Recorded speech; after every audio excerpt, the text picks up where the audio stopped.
अब देखते हैं अनुच्छेद 19, अनुच्छेद 19 जिसे हम संविधान की रीढ़ कहते हैं। क्या कहते हैं? संविधान की रीढ़।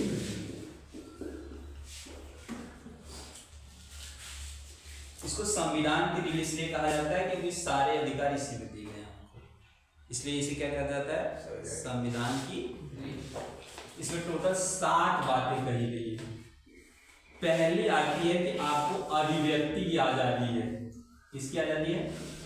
अभिव्यक्ति। अभिव्यक्ति कहने का मतलब जैसे आप बोलना, कि आप बोल सकते हैं, आपको बोलने की आजादी दी गई है। आप इशारे कह सकते हैं, जैसे आप जीत उठ गए कुछ तो आप विक्ट्री दिखाते हैं ना, जैसे छोटा लड़कों को चिढ़ावा को ठेंगा ठेंगा करके, तो आप सिंबॉलिक भी क्या कर सकते हैं? बोल सकते हैं, या अभिव्यक्ति दे सकते हैं। आप अपनी भावनाएं व्यक्त कर सकते हैं किसी भी आधार पे, ठीक है। अभिव्यक्ति मतलब आपको बोलने की आजादी है, आपको इशारों में बातें करने की आजादी है, आप इशारों में बातें कर सकते हैं, आप बोल सकते हैं। ये आपको संविधान में आर्टिकल 19 के तहत एक देता है, अभिव्यक्ति की आजादी। फिर उसके बाद आप सभा कर सकते हैं। क्या कर सकते हैं? सभा। जैसे आप कोई भी व्यक्ति कहीं भी सभा कर सकता है। सभा करने का मतलब ये है कि आप 30, 40, 50 लोगों को जुटाइए, जुटा करके आप भाषण दीजिए, जो भी करना है आप करिए, सभा जुटाइए, आप जो करना है आप करिए, बशर्ते वो वहां हथियार नहीं होना चाहिए। क्या नहीं होना चाहिए? हथियार। जैसे हम लोग बैठ के पढ़ रहे हैं, इसमें कोई समस्या नहीं। ये एक तरह से देखा जाए तो ये भी एक क्या है? सभा है। आप सभा बना सकते हैं, उसमें कोई हस्तक्षेप नहीं होगा। जहां मन के आप ग्रुप जुटाइए, बनाइए, जो करना है आपको करिए, ठीक है। उसके बाद आप तीसरे नंबर पर आता है संगठन। क्या क्या बना सकते हैं? संगठन। संविधान हमको अभिव्यक्ति की आजादी देता है, सभा करने की आजादी देता है और संगठन बनाने की आजादी देता है। संगठन आपने सभा कर दी तो आपको लगा कि हम कुछ संगठन बना देते हैं। बहुत से संगठन देखे हुए, कड़ी सेना हो गई और बजरंग सेना हो गई, ये सब संगठन है, और यादव सेना, तो बहुत सारे ऐसे संगठन जो चल रहे हैं जो लीगल हैं। क्या है? लीगल। लेकिन आप यहां देखेंगे संगठन का गांव लड़कियों को बनाओ तुम आजकल, है ना। गैंग बना दिया 31, 35, 36 वाली, 82, 96, 82, 91, 71, 72, 10, 20 ऐसा करके लोग क्या बना रहे हैं? ग्रुप, जिसे हम संगठन कह सकते हैं। और संगठन बनता है, उसके बाद स्प्लेंडर आई, बर्थडे मनाया जाएगा भाई का केक कटेगा, क्यों तलवार से काटी तो क्यों मोबाइल से काटी ये सब क्या बन रहा है? सब संगठन। वहां उनको कोई रोक सकता है? कोई नहीं रोक सकता है, बशर्ते अगर वो हथियार लिए हो तब। लेकिन यहाँ तो कुछ कुछ देखने में मिलता है कि तलवारी से केक कटा भाई बर्थडे में क्या बनेगा? दबदबा है, तो ये इलीगल है। लेकिन अगर आपको संगठन या सभा करनी है तो वो हथियार विहीन होना चाहिए। किसके विहीन होता है? हथियार। चौथे नंबर पे आता है कि आप कहीं भी घूम सकते हैं, आपको घूमने की आजादी है, भ्रमण। आपकी इच्छा, आप जहां जाएं वहां आप जाकर के घूम सकते हैं, बशर्ते एक बात का ध्यान रखना है कि आपके घूमने से किसी के मूल अधिकार का हनन न हो, ठीक है। आपके पूरे 2800 राज्यों, 8 केंद्रीय शासित प्रदेशों में कहीं भी जा सकते हैं, कहीं भी घूम सकते हैं, कुछ भी कर सकते हैं, आपको कोई रोकेगा नहीं। बशर्ते कुछ जगहों पे आपको रोका जाएगा जिस कारण से किसी अन्य व्यक्ति का मूल अधिकार का हनन न हो।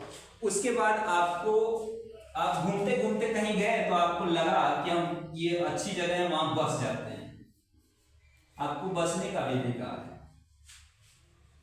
आप वहां रह सकते हैं, आप मकान बना सकते हैं, वहां के निवासी बन सकते हैं। भारत में आपको बसने का भी क्या दिया गया है? अधिकार, ठीक। अब उसके बाद आपको छठे नंबर पे संपत्ति का अधिकार दिया गया है। किसका अधिकार? संपत्ति। पहले दिया गया अभिव्यक्ति, आप बोल सकते हैं, जो भी आप अभिव्यक्त करना चाहते हैं आप कर सकते हैं, आपकी इच्छा है तो आप सभा कर सकते हैं, संगठन बना सकते हैं, आप कहीं भी घूम सकते हैं, आप बच सकते हैं और संपत्ति बना सकते हैं। क्या बना सकते हैं? संपत्ति। 7वें नंबर पे आता है कि आपको व्यवसाय करने की आजादी है। आपको जो स्थान जहां अच्छा लगा कि आप वहां जाकर के व्यवसाय करना चाहते हैं तो कर सकते हैं।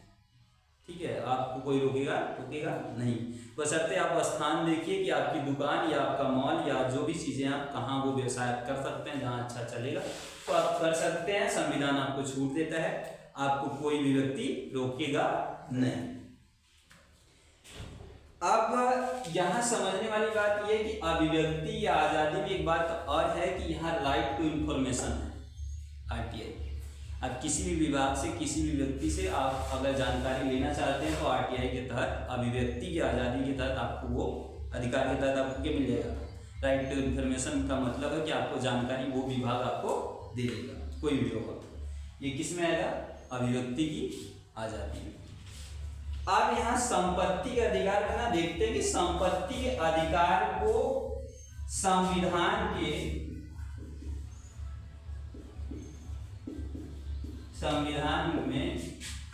44वें संशोधन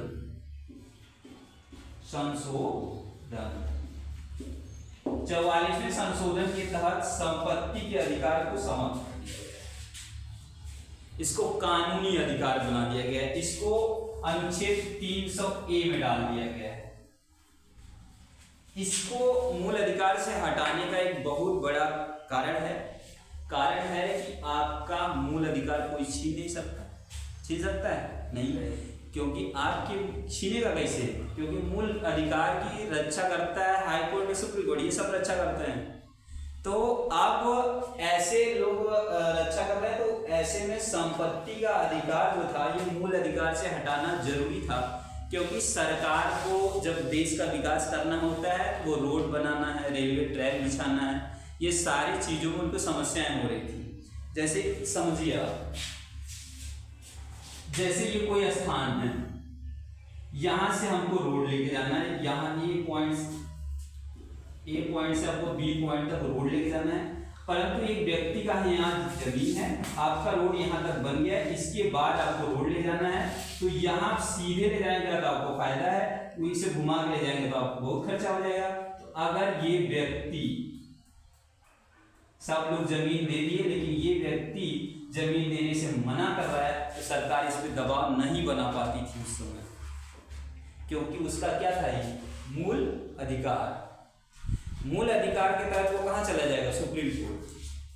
तो उसकी जमीन अब सरकार नहीं ले पा रही थी, तो ये बाधा हो रही थी। गांव में ऐसे बहुत सारे लोग हैं, वो थोड़े से जमीन रही है, चक्कर में उनका रोड या जमीन रोड में जाएगी तो उसके लिए लड़ पड़ते हैं। ये तो भारत में बहुत बड़ी समस्या है। थोड़े बातों पे लेकर के जमीन के नाम पे लोग लड़ते रहते हैं। तो यहाँ पे सरकार ने देखा, और उस समय मोरारजी देसाई की सरकार थी। मोरारजी देसाई को ये समझ में आया कि संपत्ति को अधिकार को हटा करके हमको कानूनी अधिकार बनाना ही पड़ेगा, क्योंकि बीच वाला व्यक्ति अगर जमीन नहीं दे रहा है तो ये समस्याएं बढ़ रही हैं। इसलिए इसको मूल अधिकार से क्या किया गया? हटा दिया गया। संविधान